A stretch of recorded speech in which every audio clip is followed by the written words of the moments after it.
അങ്ങേ തിരുമുറിവുകളിൽ എന്നെ മറക്കേണമേ. അങ്ങേ തിരുഹൃദയത്തിൽ എന്നെ ഇരുത്തേണമേ. എല്ലാം എനിക്കെൻ്റെ ഈശോ, എൻ്റെ ജീവൻ്റെ ജീവനാമീശോ. എല്ലാം എനിക്കെൻ്റെ ഈശോ, എൻ്റെ ജീവൻ്റെ ജീവനാമീശോ. അങ്ങേ തിരുമുറിവുകളിൽ എന്നെ മറക്കേണമേ.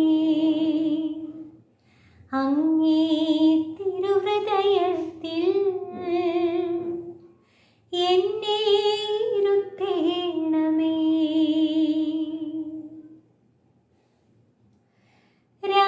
രാജാധിരാജൻ കാലിത്തൊഴുത്തിൽ മനുജനായി തീർന്നതിൻ രഹസ്യമെന്തേ?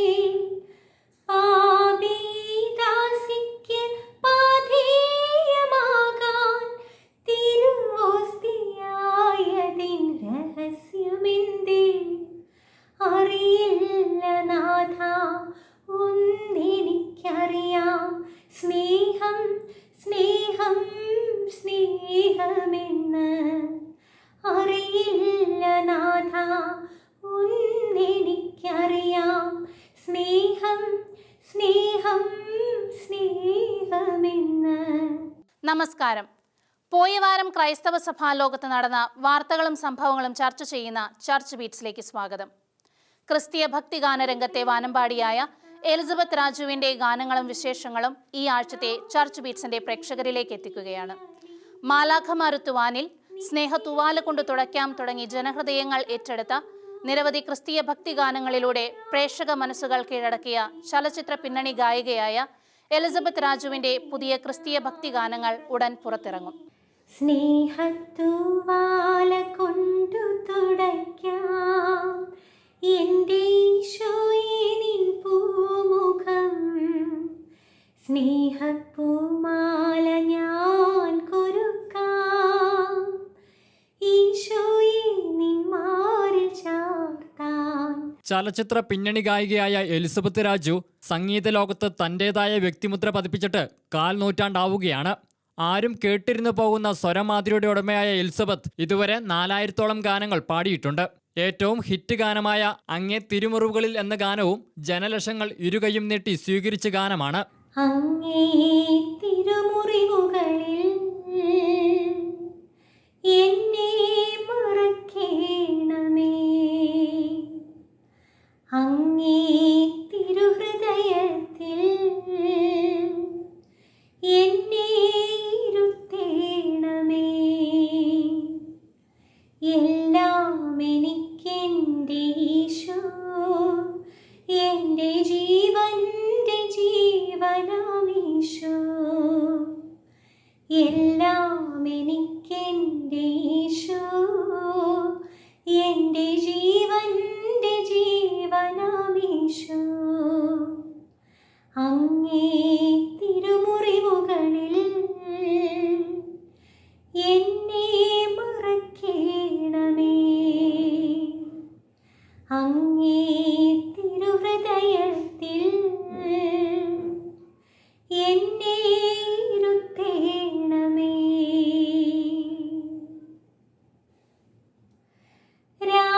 രാജാധിരാജൻ കാലിത്തൊഴുത്തിൽ മനുജനായി തീർന്നതിൻ രഹസ്യമെന്തേ?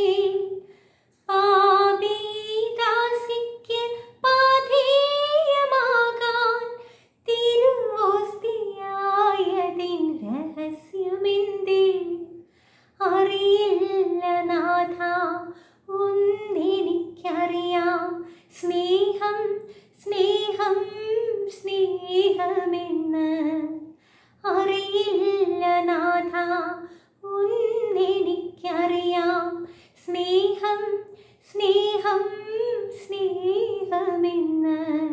താനൊരു മരിയ ഭക്തയാണെന്നും റെക്കോർഡിങ്ങിനോ സ്റ്റേജ് ഷോയ്ക്കോ പോകുന്നതിന് മുൻപ് താൻ മാതാവിനോട് പ്രത്യേകം പ്രാർത്ഥിക്കാറുണ്ടെന്നും എലിസബത്ത് പറയുന്നു. എൻ്റെ ജീവിതത്തിൽ ഉണ്ടായിട്ടുള്ള എല്ലാ നല്ല അനുഭവങ്ങൾക്കും അല്ലെങ്കിൽ എനിക്ക് ലഭിച്ചിട്ടുള്ള എല്ലാ അനുഗ്രഹങ്ങൾക്കും മാതാവിൻ്റെ ശക്തമായൊരു മാധ്യസ്ഥമുണ്ട് എന്ന് ഉറച്ച് വിശ്വസിക്കുന്ന ഒരാളാണ് ഞാൻ. കാരണം എൻ്റെ വീടിൻ്റെ തൊട്ട് എതിർവശത്ത് മാതാവിൻ്റെ പള്ളിയാണ്, സെൻറ്റ് മേരീസ് ചാപ്പൽ. ആ പള്ളിയിലാണ് ഞാൻ കൊയർ പാടി ആരംഭിച്ചതുമെല്ലാം. മാതാവിൻ്റെ സന്നിധിയിലാണ് ഞാൻ കൊയർ പാടി പ്രാർത്ഥിച്ചിരുന്നത്. അതുപോലെ ഏതൊരു കോമ്പറ്റീഷനോ അല്ലെങ്കിൽ റെക്കോർഡിംഗ് ആവട്ടെ, പ്രോഗ്രാം ആവട്ടെ, എന്തിനും നമ്മൾ വീട്ടിൽ നിന്ന് ഇറങ്ങുന്നതിന് മുമ്പ് തൊട്ട് ഓപ്പോസിറ്റ് ജസ്റ്റ് ഒന്ന് ക്രോസ് ചെയ്താൽ മതി പള്ളിയാണ്. അപ്പോൾ അവിടെ ചെന്ന് മാതാവിൻ്റെ മുന്നിൽ ചെന്ന് പ്രാർത്ഥിച്ച് മാതാവിൻ്റെ അനുഗ്രഹം തേടിയിട്ടേ ഞാൻ അവിടുന്ന് പോവാറുള്ളൂ. അപ്പോൾ ആ ഒരു മാതാവിൻ്റെ ആ ഒരു ബ്ലെസ്സിങ്, മാതാവിൻ്റെ ശക്തമായൊരു മാധ്യസ്ഥം എന്നും എനിക്ക് അനുഭവവേദ്യമായിട്ടുണ്ട്. മാലാകമാരത്തുവാനിൽ എന്ന ഗാനം ആളുകൾ പള്ളിയിൽ പാടുന്നുണ്ടെന്നറിയുമ്പോൾ തനിക്ക് വളരെ സന്തോഷമുണ്ടെന്നും കാലഘട്ടത്തിലെ തന്നെ ഏറ്റവും ഹിറ്റ് ഗാനമായി അത് മാറിയെന്നറിയുമ്പോൾ തനിക്ക് ലഭിച്ച അനുഗ്രഹങ്ങളെ ഓർത്ത് ദൈവത്തിന് നന്ദി പറയാറുണ്ടെന്നും എലിസബത്ത് പറയുന്നു. മാലാഖമാരുത്തുവാനിൽ വാഴുന്നൊരൽഫോൻസാധന്യേ, മാലാഖമാരുത്തുവാനിൽ വാഴുന്നൊരൽഫോൻസാധന്യേ, നിസ്തുല നിർമ്മല ശോഭയിൽ മിന്നുന്ന സ്വർഗീയ മാണിക്യമുത്തേ, മാലാഖമാരുത്തുവാനിൽ വാഴുന്നൊരൽഫോൻസാധന്യേ, സുരലോകഗോളമേ വരജാലഭാണ്ഡമേ ക്ലാരസഭാരാമമലരേ, സുരലോകഗോളമേ വരജാലഭാണ്ഡമേ ക്ലാരസഭാരാമമലരേ, മാനത്തെ വീട്ടിൽ നിന്നവിരാമമിവരിൽ നീ വരമാരി ചൊരിയണമമ്മേ, മാനത്തെ വീട്ടിൽ നിന്നവിരാമമിവരിൽ നീ വരമാരി ചൊരിയണമമ്മേ, അമ്മേ വണങ്ങുന്നു നിന്നെ, മക്കൾ നമിക്കുന്നു നിന്നെ, അമ്മേ വണങ്ങുന്നു നിന്നെ, മക്കൾ നമിക്കുന്നു നിന്നെ, മാലാഖമാരുത്തുവാനിൽ വാഴുന്നൊരൽഫോൻസാധന്യേ. ചെറുപ്പകാലം മുതൽ പള്ളിക്കൊയറിലും സ്കൂൾ കോമ്പറ്റീഷനും പാടിയിരുന്ന എലിസബത്തിന് പിന്തുണയും പ്രോത്സാഹനവും നൽകിയിരുന്നത് പിതാവ് രാജു മൈക്കിളാണ്. തന്നെ നല്ലൊരു ഗായികയാക്കി തീർക്കണമേ എന്ന് കുട്ടിക്കാലം മുതൽ താൻ പ്രാർത്ഥിക്കുമായിരുന്നുവെന്നും എലിസബത്ത് പറയുന്നു. നല്ല ഗാനങ്ങൾ നല്ല രീതിയിൽ പാടി അവതരിപ്പിക്കാനായിട്ട് സാധിക്കണേ, അങ്ങനെ നല്ലൊരു ഗായികയാവാൻ കഴിയണേ എന്ന് തീർച്ചയായിട്ടും ചെറുപ്പകാലം തൊട്ട് എന്നെ പ്രാർത്ഥിക്കുകയും ആഗ്രഹിക്കുകയും ചെയ്തിട്ടുണ്ട് ഞാൻ. അത് ദൈവം ഒരുപാട് അനുഗ്രഹിച്ച് നല്ല നല്ല പാട്ടുകൾ പാടാനുള്ള ഒരു അനുഗ്രഹം ദൈവം തന്നു എന്നത് വളരെ സന്തോഷകരമായ കാര്യമാണ്. എലിസബത്തിന്റെ സ്വരമാതിരിയിൽ പുറത്തിറങ്ങിയ കൈവെള്ളയിൽ താണിറങ്ങി, നിൻ കരുണ തുടങ്ങിയ നിരവധി ഗാനങ്ങൾ പ്രേക്ഷക മനം കവരുന്നതാണ്. എലിസബത്തിന്റെ എല്ലാ പ്രവർത്തനങ്ങൾക്കും പിന്തുണയും പ്രോത്സാഹനവും നൽകി ഭർത്താവ് റെവിൻ ജോർജും കുടുംബവും ഒപ്പമുണ്ട്. തേവര സേക്രഡ് ഹാർട്ട് സ്കൂളിലെ സംഗീത അധ്യാപിക കൂടിയാണ് എലിസബത്ത്. കൈവെള്ളയിൽ താണിറങ്ങി നാവിൻ തുമ്പിൽ നീ അലിഞ്ഞു, നിത്യജീവൻ പകർന്നു തന്നു, വെണ്മയാർന്നൊരു സ്ത്രീയായി. കൈവെള്ളയിൽ താണിറങ്ങി നാവിൻ തുമ്പിൽ നീ അലിഞ്ഞു, നിത്യജീവൻ പകർന്നു തന്നു, വെണ്മയാർന്നൊരു സ്ത്രീയായി. ഇനി പോയ വാരം ആഗോള സഭയിൽ നടന്ന പ്രധാന വാർത്തകളിലേക്ക് ഒരു എത്തിനോട്ടം. ക്രിസ്തുവിന്റെ മുഖവും സഭയുടെ ശബ്ദവുമായി സത്യത്തിന് സാക്ഷ്യമേകുന്ന ഷെക്കേന ടെലിവിഷൻ ഒരാണ്ട് പിന്നിടുന്നു. ടെലിവിഷൻ പൂർണ്ണതോതിൽ സംപ്രേഷണം ആരംഭിച്ചതിന്റെ 1-ാം വാർഷിക ആഘോഷത്തിന് സഭാ നേതൃത്വം ആശംസകൾ നേർന്നു.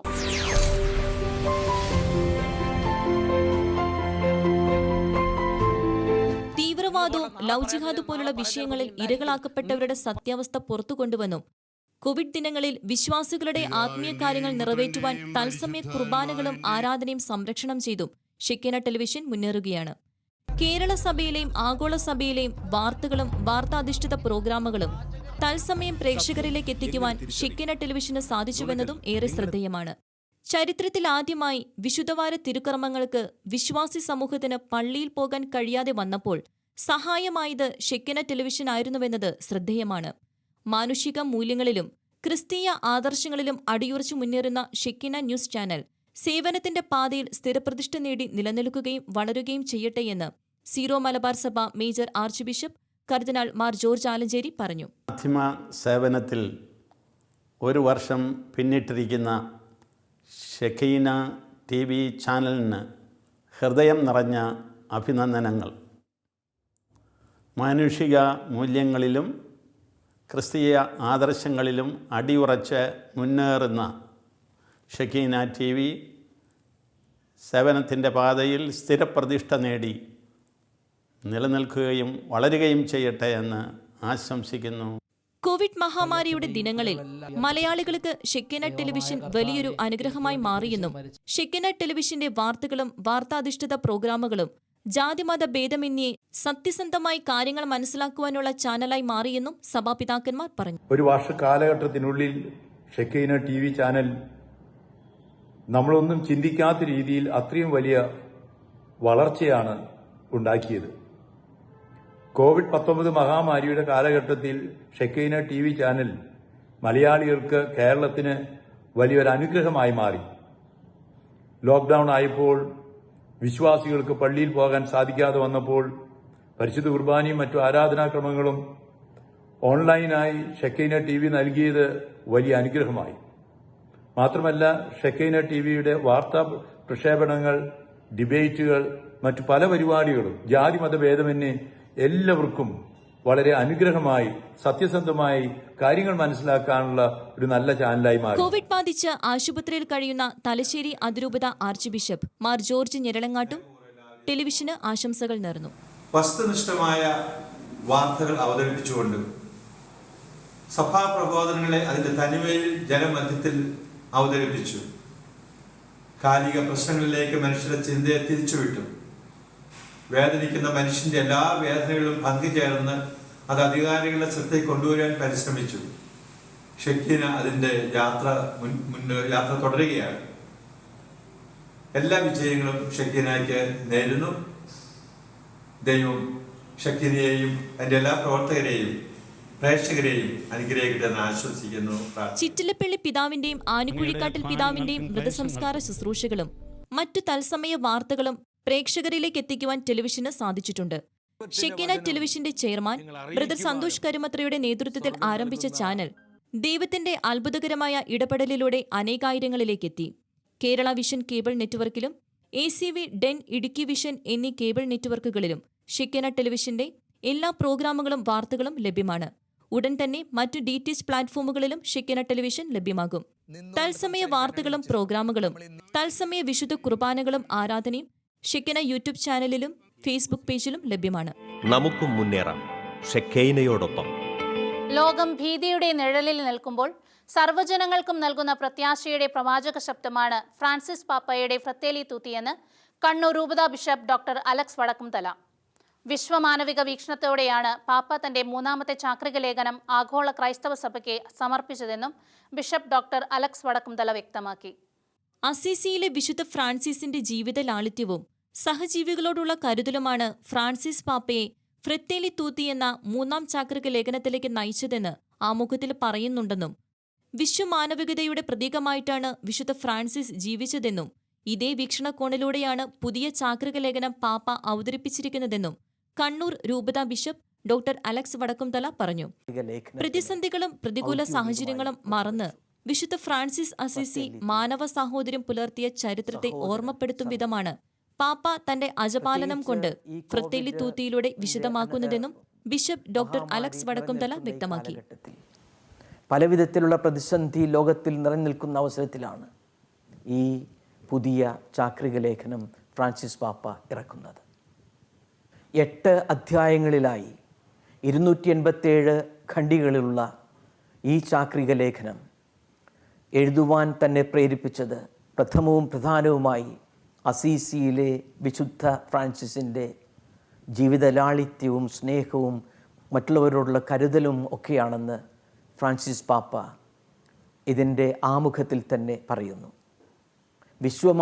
മാനവികതയുടെ പ്രതീകമായിട്ടാണ് അസീസിയിലെ ഫ്രാൻസിസ് ജീവിച്ചത്. പിറന്ന നാടും പരിചിത സാഹചര്യങ്ങളും എല്ലാം വിട്ടുപേക്ഷിച്ച് 800 വർഷങ്ങൾക്ക് മുൻപ് ഈജിപ്തിലെ സുൽത്താനായിരുന്ന അൽഖമീനെ കാണുവാൻ അസീസിയിലെ ഫ്രാൻസിസ് പുറപ്പെട്ടു.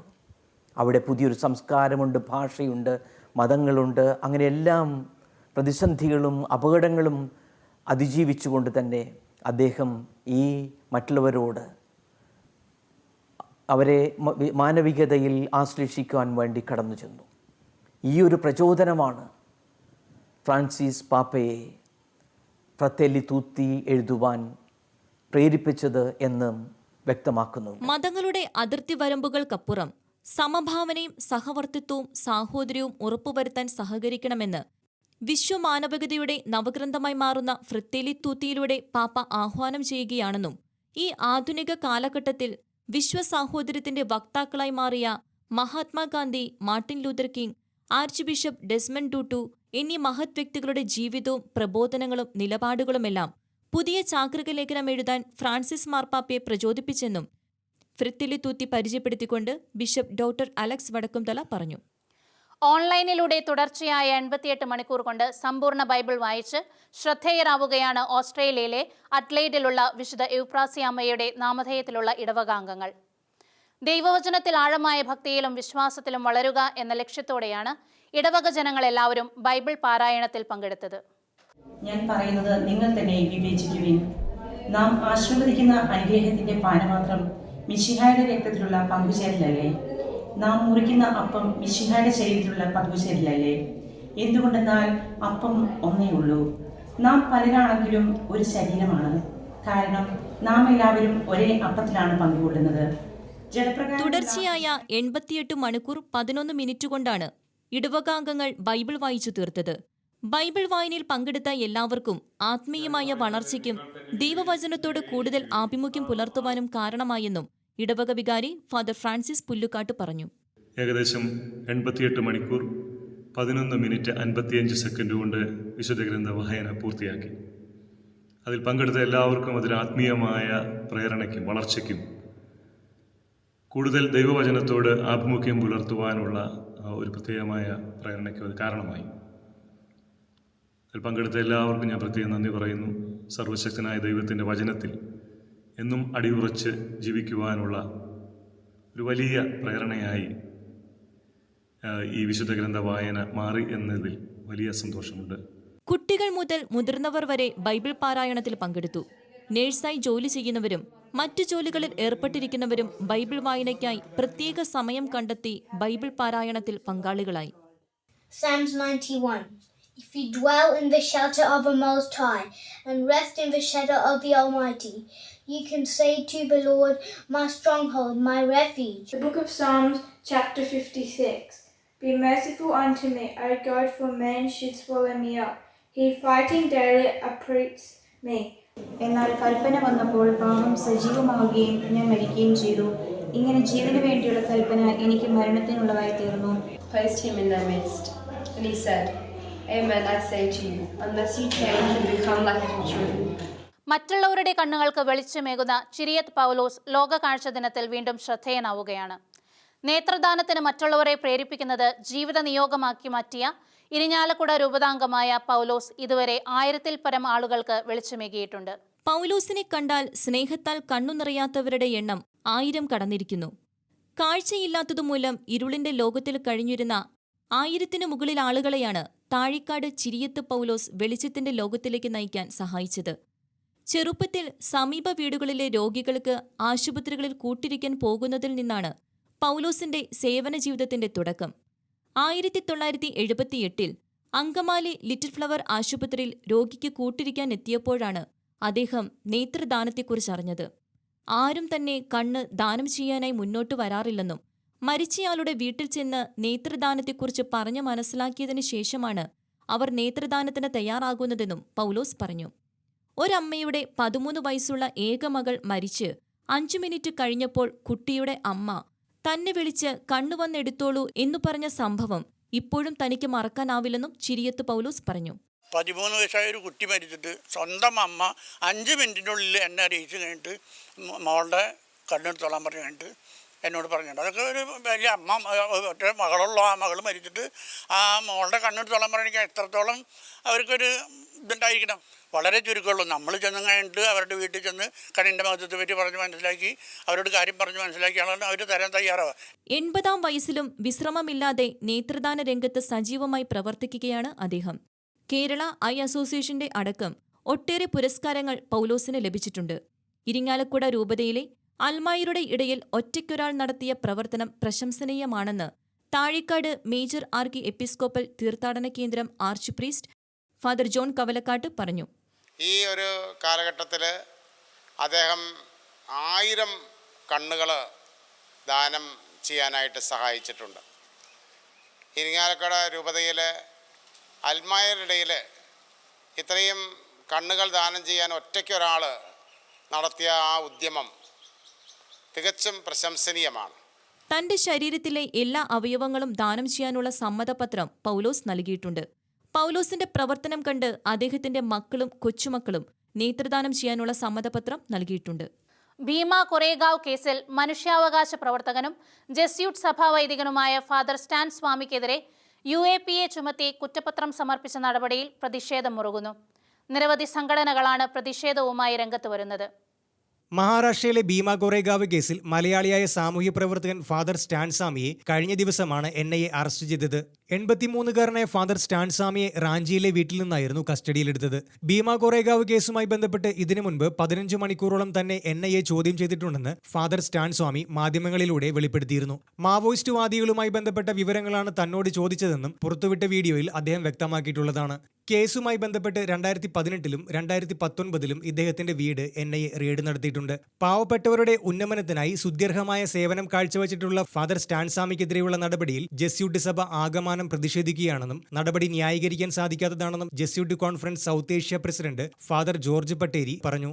ഫാദർ സ്റ്റാൻ സ്വാമിക്കെതിരെ NIA നടത്തിയ കടന്നാക്രമണം ജനാധിപത്യ രാജ്യത്തിന്റെ യശസ്സിനു തീർത്തും യോജിച്ചതല്ലെന്ന് ഇന്ത്യൻ കാത്തലിക് പ്രസ് അസോസിയേഷൻ അറിയിച്ചു. മാവോയിസ്റ്റ് ബന്ധം ആരോപിച്ച് ഫാദർ സ്റ്റാൻ സ്വാമിയെ പോലെ സമൂഹം ആദരിക്കുന്ന ഒരു വ്യക്തിയെ വേട്ടയാടുന്നത് പ്രതിഷേധാർഹമാണെന്ന് അന്താരാഷ്ട്ര മാധ്യമങ്ങൾ വരെ റിപ്പോർട്ട് ചെയ്തിരുന്നു. ജാർഖണ്ഡിൽ ആദിവാസികളുടെ അവകാശങ്ങൾക്ക് വേണ്ടി ശക്തമായി നിലകൊള്ളുന്ന ഫാദർ സ്റ്റാൻ സ്വാമിയെ അധിക്ഷേപിക്കുന്നതിന് തുല്യമായ നടപടിയിൽ രാജ്യത്തെ നിരവധി സംഘടനകളും രംഗത്തെത്തി. കേസ് NIA ഏറ്റെടുത്ത് 8 മാസങ്ങൾക്ക് ശേഷമാണ് NIA കോടതിയിൽ കുറ്റപത്രം സമർപ്പിച്ചിരിക്കുന്നത്. ലോക്ക്ഡൌണിൽ തൊഴിൽ നഷ്ടപ്പെട്ട ഇടവക ജനത്തിന്റെ വേദനകൾ മനസ്സിലാക്കി അവർക്ക് കൈത്താങ്ങായി മാറുന്ന യുവവൈദികൻ ശ്രദ്ധേയനാകുന്നു. ഇടവകയിലെ 20 പേരടങ്ങുന്ന കർഷക കൂട്ടായ്മയെ കേന്ദ്ര സർക്കാരിന്റെ തൊഴിലുറപ്പ് പദ്ധതിയിൽ ഉൾപ്പെടുത്തി ഇടവകാംഗങ്ങൾക്ക് സാമ്പത്തിക ഭദ്രത ഉറപ്പുവരുത്തിയാണ് തൃശൂർ അതിരൂപതയിലെ തൃപ്രയാർ ഇടവക വികാരി ഫാദർ സിജോ ജോസ് അരിക്കാട്ട് വേറിട്ട കൃഷിരീതിയിലൂടെ ശ്രദ്ധേയനാകുന്നത്. ലോക്ക്ഡൌണിൽ ഇടവക വികാരി ഫാദർ സിജോയുടെ നേതൃത്വത്തിൽ ആരംഭിച്ച ജൈവ പച്ചക്കറി കൃഷി വിളവെടുപ്പിനായി തയ്യാറായിക്കൊണ്ടിരിക്കുകയാണ്. ദിവസവും രാവിലെ ഫാദർ സിജോയും ഇവരോടൊപ്പം കൃഷിയിടത്തിലേക്കിറങ്ങും. കാലഘട്ടത്തിന്റെ പ്രാധാന്യം മനസ്സിലാക്കി ജൈവ പച്ചക്കറി കൃഷിയും കരനെൽ കൃഷിയും ഒരുക്കിയിരിക്കുന്നത് ഇടവകയിലെ കർഷക കൂട്ടായ്മയായ ടീം പെട്രോസ് ആണ്. കരനെൽ കൃഷി കൂടാതെ വിവിധയിനം പയർവർഗ്ഗങ്ങൾ, വെണ്ട, കപ്പ, ചോളം, മുളക്, വാഴ തുടങ്ങി വിവിധയിനം പച്ചക്കറികളാണ് ഇവർ നട്ടുനനയ്ക്കുന്നത്. കളപറിക്കാനും വളമിടാനും ഫാദർ സിജോയും ഇവരോടൊപ്പമുണ്ടാകും. ദിവസവും രാവിലെ ദിവ്യബലിയും ആരാധനയിലും പങ്കെടുത്തതിനു ശേഷമാണ് ടീം പെട്രോസ് കൃഷിയിടത്തിലേക്ക് ഇറങ്ങുകയെന്ന് ഫാദർ സിജോ ജോസ് അരിക്കാട്ട് പറഞ്ഞു. ഈ വചനത്തിൽ ആശ്രയിച്ചുകൊണ്ട് എല്ലാ ദിവസവും ദിവ്യബലിയിൽ സംബന്ധിച്ച് ആരാധനയും ജപമാലാർപ്പണവും ദിവ്യബലിയും സംബന്ധിച്ച് ഈ കർഷക കൂട്ടായ്മ ഈ പള്ളിപ്പറമ്പിലെ കൃഷിയോഗ്യമാക്കാൻ ഫലസമ്പുഷ്ടമാക്കാനായിട്ട് ഇവർ ഇറങ്ങിത്തിരിക്കുന്നത്. ഈ പള്ളിപ്പറമ്പിൽ 10-20ഓളം പച്ചക്കറി ഇനങ്ങൾ തന്നെയുണ്ട്. പയർവർഗ്ഗങ്ങൾ തന്നെ പല വിഭാഗങ്ങൾ, കോവയ്ക്ക, അതുപോലെ തന്നെ വാഴ വിവിധ ഇനങ്ങൾ, പിന്നെ ഇപ്പോൾ നമ്മൾ ചോളകൃഷിയും ക്യാബേജും കോളിഫ്ലവറും തുടങ്ങി ഇങ്ങനെ വിവിധ ഇനങ്ങളായ പച്ചക്കറികൾ തന്നെ നമുക്ക് ഏറെ അതിൻ്റെ ഫലം കിട്ടുമ്പോഴും അതിൻ്റെ ഓരോ വളർച്ചയുടെ ഓരോ ഘട്ടത്തിലും ഈ ടീം പെട്രോസ് എന്ന് പറയുന്ന കർഷക കൂട്ടായ്മ അംഗങ്ങൾക്കും ഇവിടെ വന്ന് കാണുന്നവർക്കും വലിയ സന്തോഷകരമായ ഒരു അനുഭവമാണ് പ്രദാനം ചെയ്യുന്നത്. പ്രവർത്തനങ്ങൾക്ക് മേൽനോട്ടം വഹിക്കുവാനും മറ്റു കാര്യങ്ങൾക്കുമായി ഫാദർ സിജോയോടൊപ്പം ടീം പെട്രോസ് പ്രസിഡന്റ് ആൻഡ്രൂ വാലിക്കുടത്തും സെക്രട്ടറി റോബിയും ട്രഷറർ ഡെന്നീസും എന്നിവരും കൃഷിയിടത്തിലുണ്ടാവും. കോവിഡ് ദിനങ്ങളിൽ ദൈവപരിപാലനയിൽ ആശ്രയിച്ച് മുന്നേറുന്ന തൃപ്രയാർ ഇടവകയിലെ കർഷക കൂട്ടായ്മയുടെ പ്രവർത്തനങ്ങൾ ശ്രദ്ധേയമാവുകയാണ്. തരിശുഭൂമിയായ പള്ളിപ്പറമ്പ് മനോഹരമായ കൃഷിയിടമാക്കി മാറ്റിയത് ഇവരുടെ കൂട്ടായ പരിശ്രമം ഒന്നുമാത്രമാണ്. ലോക്ക്ഡൌണിൽ തൊഴിൽ നഷ്ടപ്പെട്ട ഇടവക ജനങ്ങളെ കേന്ദ്ര സർക്കാരിന്റെ തൊഴിലുറപ്പ് പദ്ധതിയിൽ ഉൾപ്പെടുത്തി ഫാദർ സിജോ ജോസ് ശ്രദ്ധേയനാവുകയാണ്.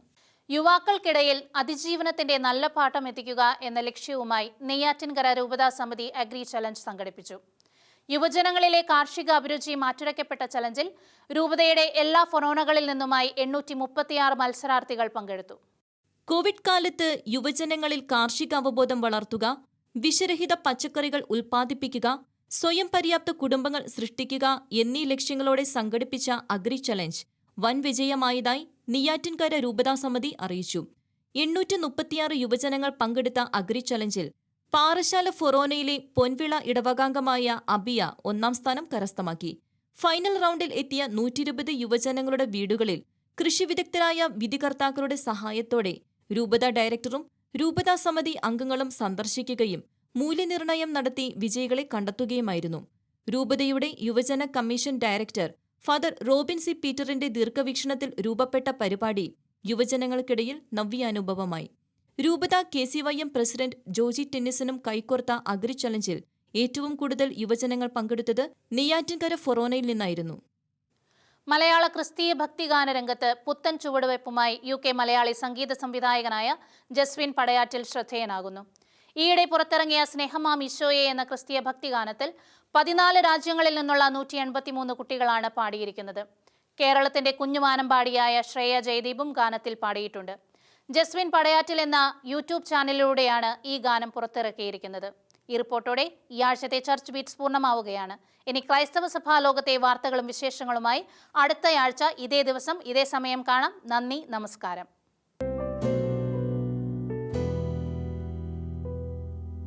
സ്നേഹമാ